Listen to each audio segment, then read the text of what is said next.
వైద్య విద్యార్థిని ప్రియాంకను కారుతో ఢీకొట్టిన ఘటనలో కీలక పరిణామం చోటు చేసుకుంది. మద్యం మత్తులో ప్రియాంకను కారుతో ఢీకొట్టిన నిందితులకు కఠిన శిక్ష పడేలా ఎఫ్ఐఆర్లో సెక్షన్లు మార్చాలని ప్రియాంక తండ్రి వెంకటేష్ రాజమహేంద్రవరంలోని ప్రకాష్ నగర్ పోలీస్ స్టేషన్లో ఫిర్యాదు చేశారు. ఈ నెల 3న రాజమహేంద్రవరంలో ఇద్దరు యువకులు సురావరపు దస్వంత్, ఆండ్రూ జోసెఫ్ మద్యం మత్తులో ర్యాష్గా కారు నడిపారు. ఈ ప్రమాదంలో తీవ్రంగా గాయపడిన మెడికో ప్రియాంక ప్రస్తుతం సికింద్రాబాద్లోని ప్రైవేట్ ఆసుపత్రిలో వెంటిలేటర్పై చికిత్స పొందుతున్నారు. నిందితులు ప్రియాంక స్కూటీని 3 సార్లు కారుతో ఢీకొట్టారని బాధితురాలి తండ్రి పోలీసులకు చేసిన ఫిర్యాదులో పేర్కొన్నారు. వారిపై కఠినమైన చర్యలు తీసుకోవాలని పోలీసులను కోరారు. తప్పకుండా తమకు న్యాయం జరుగుతుందని ప్రియాంక తండ్రి ఆశాభావం వ్యక్తం చేస్తున్నారు.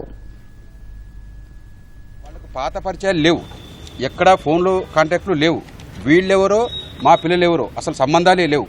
అయితే ఆ క్షణికావేశంలో జరిగింది. అయితే ఆ చేయడం ఎట్లా చేసినారంటే వాంటిల్ని చనిపోతుంది, హిట్ చేస్తే చనిపోతుందని తెలిసినా కూడా హిట్ చేసి చంపారు చూడు.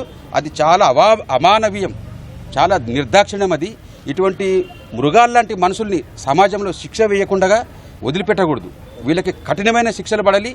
ఉరి శిక్షలు ఉంటే కూడా ఇంకా నాలాంటి తల్లిదండ్రులు ఎంతో వాళ్ళకు మా పిల్లల ఆత్మహత్య శాంతిస్తుందని మేము సంతోషపడతాం. మాకుండే ఈరోజు కడుపు కొత్త నేను మాటల్లో చెప్పలేను. సార్ వాళ్ళంతా వాళ్ళు పిన్ టు పిన్ మాకు చెప్పి ఫుటేజెస్ ఎవిడెన్స్ కాపీస్ అన్ని చూపించి వాళ్ళు ఎక్స్ప్లెయిన్ చేసిన తర్వాత చాలా మాకు ఖచ్చితంగా న్యాయం జరుగుతుంది. డిపార్ట్మెంట్ మేము పోలీసు వాళ్ళని నమ్ముతున్నాము. మా డౌట్స్ క్లియర్ అయింది. ఫర్దర్గా ఏంటంటే మా అమ్మాయి ఒకవేళ ఇఫ్ ఇన్ కేస్ మేము అది కోరుకోము, ఒకవేళ డెత్ అయితే నిందితులు తప్పించుకునే అవకాశం లేకుండా ఉండాలి. ఖచ్చితంగా వాళ్ళకి శిక్ష పడాలి. ఇందులో ఏ ప్రమేయాలు ఉండకూడదు, ఎవరి ఇన్ఫ్లుయెన్స్ పనిచేయకూడదు. డిపార్ట్మెంట్ పర్ఫెక్ట్గా పనిచేయాలి. అలాంటప్పుడు అని రిక్వెస్ట్ చేయడానికి, విషయం తెలుసుకోవడానికి మేము వచ్చాము. ఒక చోట మందు కొన్నారు, అది ఫుటేజ్ ఉంది. ఎక్కడ కూర్చొని తాగారో తెలియదు, మందు కొన్నది కనబడుతుంది. తర్వాత సెక్యూరిటీ వాళ్ళని లోపల వాళ్ళని కూడా హిట్ చేశారు గొడవ పెట్టుకొని. అదే ఫ్రస్ట్రేషన్తో ఆయన బయటకు వచ్చాడనమాట. సేమ్ అదే టైంలో సినిమా చూసి మా పిల్లలు ఎప్పుడైతే గేట్ దాటడానికి వెళ్తున్నారో వాళ్ళు వెనక నుంచి వచ్చారు. మరి ఆ టైంలో తగిలిస్తే వీళ్ళు తిరిగి చూశారు. ఒకసారి హిట్ చేస్తే ఏంటి ఇలా తగిలిస్తున్నారని చెప్పి ఎవరైనా కామన్ మ్యాన్ ఎవరైనా చూస్తారు కదా, ఎందుకు తగిలిస్తున్నామని.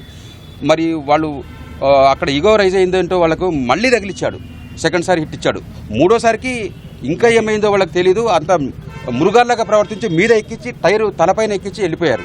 అది కూడా ఆపకుండా రెస్పాన్స్ లేకుండా వెళ్ళిపోయారు.